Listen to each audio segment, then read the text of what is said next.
Hey everybody, welcome back to Work in Progress. Almost forgot the name of the show again. Work in Progress. It's our weekly live show from the Reno Collective, all about work, life, and everything in between. My name is Colin, Hello. Yes, welcome back to our weekly show. My name is Rachel.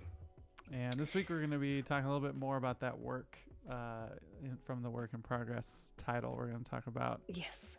hybrid work, and I think this one might be something we talk about the most today, but Hmm. we kind of got into this topic a little bit last week when we were talking about what it looks like to have us reopen the space. Right. Um, but All the DIY we've been doing, you mean? yes, well, Yeah. just even last week we were talking about people being Mhm. comfortable coming in Yep. and all of that. So yeah, what would hybrid work mean? What does it look like? I guess you put together the topics this week. So was there a focus that you wanted to look at? Yeah. Well, so there's been a lot of talk recently because some of the big companies, like the big international corporations, are starting to require or give employees the option to return. So I think it was I believe it's Facebook was one of the most recent. Was it Facebook? I'm just double checking. Yeah. Yeah, and then the New York Stock Exchange is welcoming traders and journalists back to the floor. So, both sort of tech oriented as well as, economy oriented. But people are talking a lot more about being in person. And so we've seen a local event that was coordinated to talk about having in-person meetings and what those look like when you return to that. So Mm-hmm. if it's you and a stranger, what is that like? How do you arrange that? And then, so that obviously blends into us. When are people ready to come back? We have our doors open for our members, and we are tentatively rolling out the summer to have new members coming in. But again, it's tentative and it's based on safety and how members feel. But there's that desire, one of the things I hear a lot of people talk about. In fact, one of our members just came in about 10 minutes ago and said, "Oh my God, I have to get back here. I am so burnt out at Yeah. work." All right, at home, sorry, Well, working it's from at work, home. right? Yeah. Yeah, I think exactly. someone was making a joke today that they're gonna coin the term. They call dibs on WFO, which is work from office for those of Oh, you. nice. All right. I like that Right. one a So lot. Yeah. yeah, I mean, what's interesting about the hybrid model, and I think what's more the question that I've been thinking about in general, the economy as a whole, and it was one for actually Mm-hmm. that marketplace. I think it was marketplace or one of the American Public Radio uh, shows kind of put out there was, do we want to return to the way things were, right? And Right. Alex Hillman from Indie Hall has been kind of posing this question too, which is, everyone's been talking about the future of work, but he keeps Mm-hmm. talking about how work today is still kind of broken, and I Mm-hmm. totally agree Mm-hmm. with that. And the hybrid approach of some of these companies, Salesforce, Facebook, Apple spent that money on that huge new spaceship building of Right. theirs. They've spent so much money on physical infrastructure because it was almost like they Yeah. needed to build a campus with all the things that they could use to convince people Mm-hmm. to come work for them. Mm-hmm. What do you do with a space like that? And Right. Facebook basically has said, we spent too much money on all this stuff. You're coming back. It's not all Mm-hmm. going to be all at once and all of that. Salesforce has been doing an interesting thing because I mean, pre-pandemic, Salesforce was like in and on every building in San Francisco, and there's Yeah. the new Salesforce Tower, and they've Yeah. like backed away from a lot of those commitments. So what Mm-hmm. those are going to turn into is going to be interesting. And Well, and like what that means. So Indie Hall is another co-working space that we all started at the same time. yeah, Obviously, they're a much larger size being that they're in Philadelphia. So it's a little bit different than Reno, but yeah, we've kind of we've grown up done a together. lot of things. Yeah, exactly. And so when a lot of the idea that today's work isn't work, or pre-COVID, today's work wasn't really working, Yeah, right? And a lot of that we've seen over the last year, especially over the last summer, when we talk about like equality of access and all of those things. So then when you start looking at what are those campuses, I had this conversation with my husband recently, in fact, was talking about how great Facebook's campus is, right? So it has the gym. You don't have to go Right. anywhere. You go to the gym. It has the childcare. You just bring your kids in. They'll take care of them. It has a grocery store. You can take your stuff. All of these things are coordinated in one spot. But what happens is if the diversity aspect in all kinds of things, it might be ability, it might be gender, it might be race, ethnicity, but if the diversity aspect isn't built into that original plan and enforced, then you end up with this super insular campus.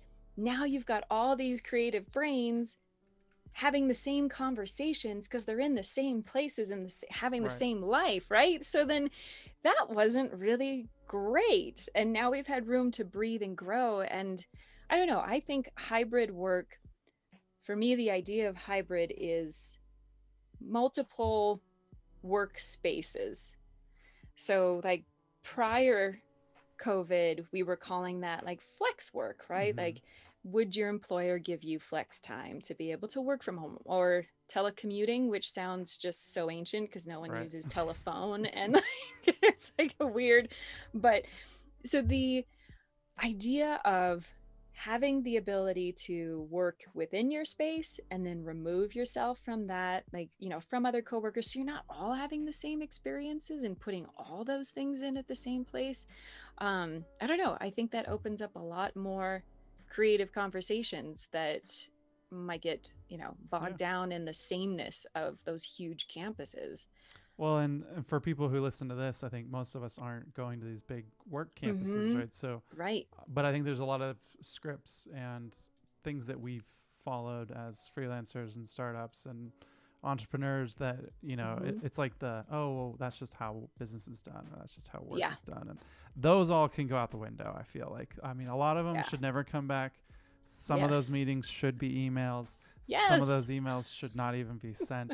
There's a Right. bunch there, and I had a meeting with Shopify today, and they're a bigger company, and it was just Mm-hmm. awesome to, like, instead of seeing people in an office, it was other people like me in their homes, and it was Mm-hmm. it was a little bit more personal in a way, but also like we're getting work done, and Yeah. that was kind of a cool different thing, right? And I think the hybrid of what we're talking about is the freedom and flexibility, where it's not just Mm-hmm. work from home, work from office, it's work, period, right? It's just, Right. we work, and you should be able to hopefully set up spaces that you can get that done Yeah. at home. And then there might be a day where you're like, hey, I'm going to be doing something in the afternoon, so I'm going to choose to work from home today. Or Right. maybe the co-working space is near where I'm going, so I'm going to spend a little bit in the morning at home, spend some time at the co-working space, and then go off to my event or to work out or do whatever you need to do. And Right. you can kind of build, it's a lifestyle, right? It's like we spend a lot of our time working. And I'm just looking at Alex's Twitter feed here, but there was a tweet from looks like Adam Grant. I'll have to find the quote for it, but basically, work hours increased. Yeah, Adam Grant. Work hours increased by 30%, but productivity fell by 20%. And Right. this idea that a lot of knowledge work and is not 1 hour in, 1 hour out of productive work, Mm-hmm. because Mm-hmm. we've talked about this with freelancing episodes. Like, if you do 6 hours of billable work in a day, you are going to be hungover the next day Oh, from like yeah. a work hangover, literally. Mental exhaustion. Yeah. Yeah, Yeah. absolutely. Yeah, being on that much. And also the idea of whether it's an employer or your client, but like eking blood from a stone. I mean, Yeah. you can't just because, I heard a lot of, or we all heard a lot of people talking about, great, now I'm saving time on commuting. Okay, but are you using that time wisely? Or are you sitting in your pajamas, not taking that shower, not doing all those things you used to do, not commuting, so that you can be at your computer More and and work work that more. extra time, Yeah. which your employer is expecting because, hey, you don't have a commute. That means you can be working more. Right. When in reality, it should have been, I feel like it would have been healthier if everyone said, great, now I have me time. Yeah. Instead Which of commute time. I've seen some people be able to capture that. Like, there's a Mm-hmm. couple people I follow who are like using their lunch hour to garden. I don't know when they get to eat, if that's the case, Yeah. but Just things grabbing a like that where vegetable on the go. there's a little bit of balance there. But Mm-hmm. yeah, and I think especially in knowledge work, there's always that never-ending list of things you could be doing. So Yep. there's guilt wrapped up in that because we still remember it's only been a year and a half almost, which is crazy, but Mm-hmm. that Yep. that that way it used to be. And I think that's where blowing up the old way of working and thinking about, again, this hybrid, getting work done, and honestly even being able to say I'm actually done for the day, that takes a little bit of a leap of faith on both employer and employee, or client Yeah. and freelancer. Yeah, and you've got to expect that the only way to get to, you know, the ideal, or not perfection, but to get to the product, is you've got to make some mistakes along the way. So Mm-hmm. that's all considered unproductive, right? Because at the end it didn't produce anything, but it actually did. Yeah. And that time to just like let your brain relax, because 6 hours of hard work on, completely on, isn't going to work for anybody. Um, but yeah, and I think hopefully the idea of hybrid work becomes that integration and better balance of work and home, or work and personal, I guess, because now that work is home, it's like work home and office work. Well, I don't even know how you'd say that. Yeah, so work from office, whomever is Yeah. coining that, and work from home, separated out from living from home. And then there's also, like, there's social aspects and there's life aspects that are at work. Yeah. These can be people you've become friends with, and these can be people you want to spend time with. I mean, a lot of people in co-working situations, you're not thrust into forced social situations because you're not working together on the same thing. Right. Then you have the chance to do a happy hour by choice, rather than boss just called us over for happy hour, we Right. gotta go. Yeah, and we're hearing that now, right? Like some people want to Mm-hmm. come in on the days that we have a happy hour, which, Yeah. spoilers, we're going to start that up now that it's nice outside. Yes. But I think the Yes, we thing that are. I took from, I'm going to keep name dropping other podcasts, but like Make Me Smarter from Molly Wood and Kai Rizdal, Mm-hmm. they talked about how there was someone who called in that made a good point about how the one size fits all approach just doesn't work, right? That some Right. people cannot get work home, especially when the big issue is where does that line stop and start between work and life, and then Mm-hmm. are you also having to try to teach at home? Are you trying to live at home? In my case, I'm training for a big race, and so like some days there's just no time for dishes that day, and that's just a decision Yeah. I make, right? But I'm leaving the house because I need to get work done, and the distractions are going to stay at home. Versus if I was working here, I'd be like, well, I could also go do the dishes now that I didn't do yesterday, and all of Yeah. that. So And I remember myself working from the office. If you got to work from home, sometimes that was a treat. yeah, Like, I'm going to work from home because I have a doctor's appointment from 10 to 11. So I'm going to work from home today and not go into the, larger office. And then you kind of feel I would feel, when it was, few and far between, like you got into a different flow. You might be more focused. You might be more relaxed. You don't have to be meeting these deadlines. No one's looking over your shoulder, yeah. and it was freeing at the time, but Well, you're now. probably also not being interrupted as much. I think Yeah, that yeah, was yeah, the exactly. biggest thing that people have found Yeah. going to remote. Mm-hmm. However, we all did it at once, so now the tapping on the shoulder is a Slack Yeah. message and a meeting and another meeting, and Yeah. I think we've mostly moved away from early in the pandemic there's definitely knowledge workers that don't have a lot of autonomy over their work. So Mm-hmm. companies were installing screen recorders and things like that Mm-hmm. to track what websites Right. you're going to, and are you actually paying attention, and that, I hope that, that we've gotten past that at this point, because Yeah. it feels borderline illegal, but also like I get that you're being paid for your time, but being Mm-hmm. at home, as we've talked about, stuff comes up, Yeah, it does. and you can't just say I'm working, right? Especially if Right. it's your kids or whatever that might be. Right, exactly. Um, so before we But transition, go ahead. I want to do one major call out. Is the most amazing thing for me has been Zoom. And I know that, like, Zoom is so I don't know if it's overrated, underrated, but the idea of, I've been able to attend events that I would never have been able to attend before. Mm-hmm. in New York, and I took a course through a group in South Carolina, and I took a another event, like a lecture that was in Texas. And so, which has always been available, but event holders weren't on that bandwagon yet. Yeah. They weren't ready to say, let's put it out there. So maybe that'll be like a future show, I think. But Yeah. the idea of attending events and speaking to someone who's a member here and how they've transitioned to Zoom events and how they're hoping to always have hybrid events where they can Yeah. have in person, but open up to a major audience, like a much larger audience than they could possibly have in person or could afford in person to rent a space on Zoom. So that's just my little call out for hybrid. Yeah, I don't think that'll go away. I think I we'll hope keep not. that. So, there's this interesting company that is hiring that I thought was they have it. They even call out that their way of employment is atypical. So, what they do is everyone's a contractor. There's no full-time employees. I believe they can get away with that because they're not requiring them to be full-time. If you are a contractor and you're full-time and you tell people when they can work and when they can't, you have to, and they work over a certain number of hours, like you have to employ them. That's Okay. kind of Yes. the rule. And they're not doing this to cheap out on people. They're basically, it's a contractor role. It's $100 an hour.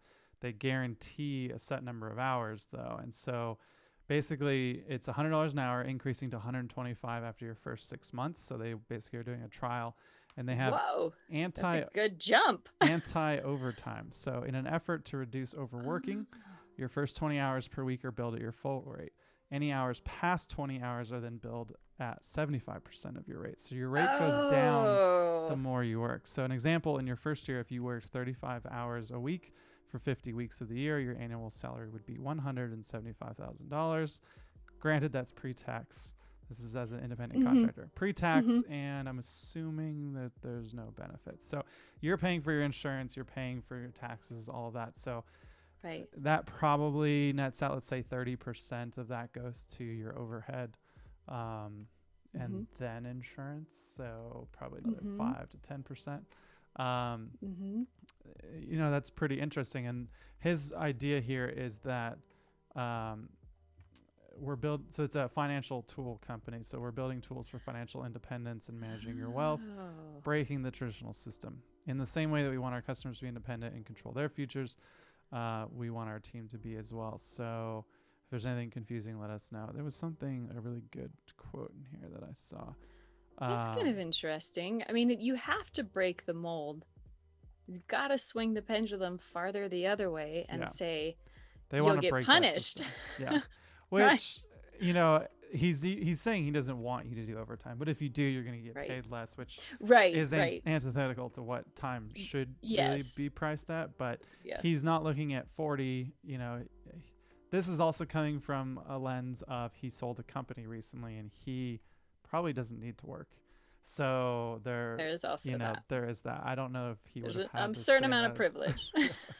Yes. So it was interesting just because I've never seen like that kind of inverted pyramid before. But people are trying it. This is a time for trying new things, and we'll see how it goes. So nice. So as I knew, we went 20 minutes on two topics. So hybrid work, overrated, underrated? I think it's underrated. I think it's definitely underrated. Same. Yeah, maybe this time next year we'll say it's overrated, but kind of like open plan office spaces. Open plan is overrated. Those went over, yeah. We can now successfully say a foosball in the same room as like where you're trying to get work done is overrated. Yeah. Yeah, or not even foosball, but ping pong tables. Like if you think you can get work done with that little ball going around. We had one at an office in Texas, and all the surfaces were hard surfaces. So like you heard that ball and the ball actually went around the whole office sometimes. Yeah, of course. It was nuts. But yeah. All right, so we're gonna talk about health and wellness apps. So yes, we're gonna take a deep breath, put our shoulders back, little reset, and talk about health and wellness apps. So of course, a lot of us are doing so much with our computers, so much with our phones, so much online. Another big trend in work when we're talking about hybrid work is how workplaces are trying to provide the things that they started with the pandemic, with people working from home. There was a lot more outreach to employees. Not every company was doing this, but there was more care involved. And Mm-hmm. some of that had to do with the health, as in, are you being safe and COVID free, but also your wellness of being stuck at home, working from home, and all of that. So this seems to be, and hopefully it will be, for me, this is completely underrated, to have employers encourage and to provide these types of, whether it's an app or whether it's like a gym membership or a meditation session that comes every week to the office, those Mm-hmm. kinds of things. But a lot of us have been using these wellness apps, and I'm interested, what we're interested as a co-working space, who's using what? Are there opportunities for us to provide something for our members? What are the different ones that people are enjoying and actually using? Yeah. So we have a whole list of things that you and I've tried a couple of these. I know you've tried a couple of them. You've practically built one of them. So yeah, so the meditation ones, that always come up, like as in big names, are Calm and Headspace. Now I've used Calm, I have not used Headspace. Yeah. Same. So I tried those. Yeah. And those are the two that pop up. Calm, I have a little side note here because I use them, but if I don't have some sort of personal connection with another human being, I tend to drop off, which Yeah. is exactly what I did with Calm. Was I Gotcha. used it for a couple weeks, So versus like dropped us right off. having when we had meditation in the space. Right. Well, so then I got to thinking, how could I do both? And I realized it's got to be a person who knows my name. So we also talked about Peloton, like the number of people who have Peloton and Yeah. how many Pelotons are out there, right? So you can have a personal connection. You have an It has actual to be person built who's that way, right? teaching. Yeah. And you want to, Right. or even, it's weird to make it competitive though, to make meditation See, and competitive. does see in Like the competitive part for Duolingo me or for something where uh-huh, it yeah, tracks. yeah. You're Like, hey, like, you haven't meditated today. I Um, kicked your derriere in French today. yeah, it doesn't work so well in a No, headspace type way, no. Yeah, see, but I don't go Peloton with is the viral that way competitive because side Peloton though. is all about that. Like, I mean, it's a Mm-hmm. cyclist. Cyclists usually, even for casual cyclists, it's competitive, and you're either beating Yeah. yourself for your PR or your time. But seeing your friends doing it, when you're like, oh, maybe I won't ride tonight, and you're like, well, Mm-hmm. my friend's doing it. So, and then those Yeah. apps sync to other apps. So, like, I see Peloton folks on Strava all the time. There's obviously Mm-hmm. Trainer Road and Sufferfest if you're a little bit more intense with your cycling training. Right. Um, and yeah, I think, And some of the meditation apps are connected with some of these yeah, workout ones, like Peloton, Yoga with Adriene. That's like a huge yoga one. It's on YouTube, but yeah, she that's does free. these courses. Yeah. And I think she's connected, maybe it's like with Noom or something, but there's a Mm, lot of interaction between different apps like health and wellness. Noom being more dietary, but there's also like a wellness full life kind of experience that yeah. comes with Noom. It's like one of the newer Well, apps and and what I such. think is really interesting is the price of these things. Some people pay for gyms or used to pay for gyms Mm-hmm. to the extreme, from like a Planet Fitness down to like $10 a month, all the way up to Right. we don't have an Equinox in Reno, but like Equinox being like Yeah. a social club with fitness, right? It's like Oh yeah. 200 three hundred Yeah. dollars a month, and Peloton I want to say is like More than that. 150 Yeah. a month, um, Yeah. I don't know how. something Yeah. like that. Okay. And Tonal similarly, for that. For And there's me, Mirror. there's Mirror from now owned by Lululemon. That's kind of Trust weird. me, yeah, I know all of these things. I really wanted the Tonal, but it's what's interesting is the Tonal. It's like I'm curious to see how that translates to a real gym if you ever go to a real gym. Mm-hmm. Like, Yeah. if I want to learn how to lift, are you really learning how to lift, or are you learning how to use these cable systems? So, Yeah. um, I guess while the pandemic was starting, I was working with an online coach, Mm-hmm. which is another thing that's blowing up And because so that. many people went Yeah. online during the Yep. pandemic, because their gyms were closed and they needed to reinvent.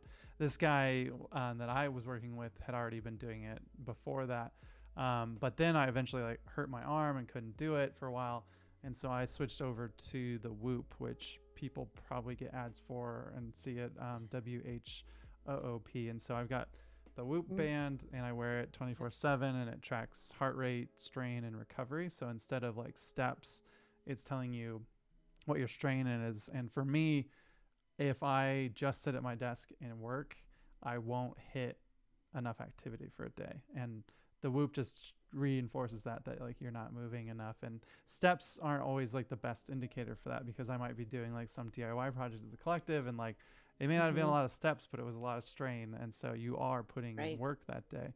But then the biggest one for me has been sleep, which Calm and Headspace, I think both have blown up more for those sleep stories than for the meditation, because people are having a hard time sleeping.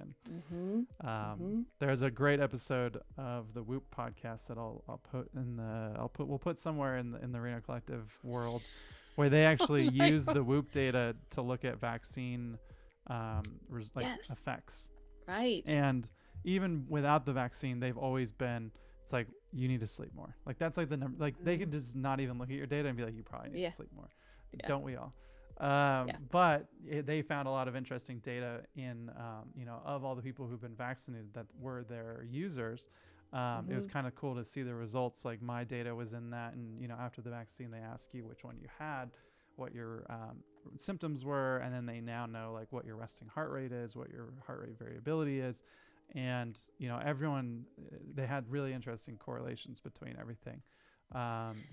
One of the things that you had mentioned about that was, you're not physically outputting while you're sitting at your desk, but I do remember you talking about how you could see your heart rate going up and down depending on perhaps a project or even an email, or if we, like when we would talk about like a subject that came up that was maybe controversial and we both had opinions about like, whatever. Yeah. How you could see when you were in those conversations, which is it's not athletic, but it's, I think, a really important data for just how we live our regular lives. Like how, like a stress measurement, does it ever break it down to like I wonder if there's a stress app. So I think like even those things you just mentioned, they probably wouldn't translate into like a strain number. So it's out of 20, and I've never hit 20, even when I like will run like a half marathon. So I don't know how, like it's easy to get to 10,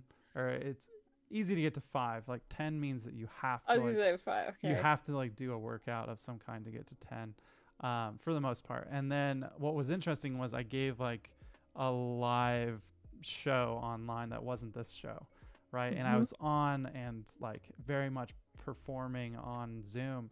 And it was hilarious because it was like 3 hours long, and when it was done, it had recorded that I had done some work, like not workout, but it had recorded an elevated activity. Right. And so it definitely, in that case, I was like fully on. This is very like casual. I think probably in the first couple episodes, it probably would have recorded as this, but we've gotten used to just being on camera and doing this. So. Yes. Yeah, exactly. Yeah, I definitely wouldn't call that a replacement for a workout by any means. But, when I did that thing, I mean, it's like if you were to host a live event every single night, you would be exhausted. It is a lot of work and a lot of cognitive work. And, I don't think we have as many tools to track those things. But we can do a whole quantified self episode, because I've got one too many tools. I've got, the Garmin and the Whoop on right now. But I actually have a portable EEG in this room too. So wow, brain all right. I can put my my brain on the Twitch stream here. Wow, and throw off the heart rate. All right, that's kind of amazing. Toys that we didn't need to buy. Yes, but they're informative if you are really into data, and you are. So there you go. So our last topic in the last minute or two that we have here. Yes. It's not going to get justice, but sandwiches. I know. Sandwiches. Well, so this started with a conversation. Is a hot dog a sandwich? What do you think, Colin? I don't think so. It's different. It's meat and bread. So on Instagram, I asked, and I just put it in chat too if you're watching from Twitch, and Twitch and YouTube. We're not on Instagram right now. So let's see what we had. I know the Reuben came in quite strong. Yep. Grilled cheese. Can't Oh, there was BLT is my other favorite. BLT is a good one. I would say my all-time favorite is the banh mi. Oh yeah. Vietnamese. So there on David Chang's show, he was talking about this question, and he basically put sandwiches into 3 categories. So it was squares, soft, specifically soft squares. Okay. More like sub/tubular sandwiches. So that's your subs, your even I would say banh mi fits into that one. Hot dog. And is a hot dog a sandwich? I don't know. It's tubular. It is. And that's it fits a couple boxes. Is a gyro a sandwich, or it's in the middle of the Venn diagram? Yeah, like there's the gyros, hot dog and the there. You got a lot of options out there. Yeah.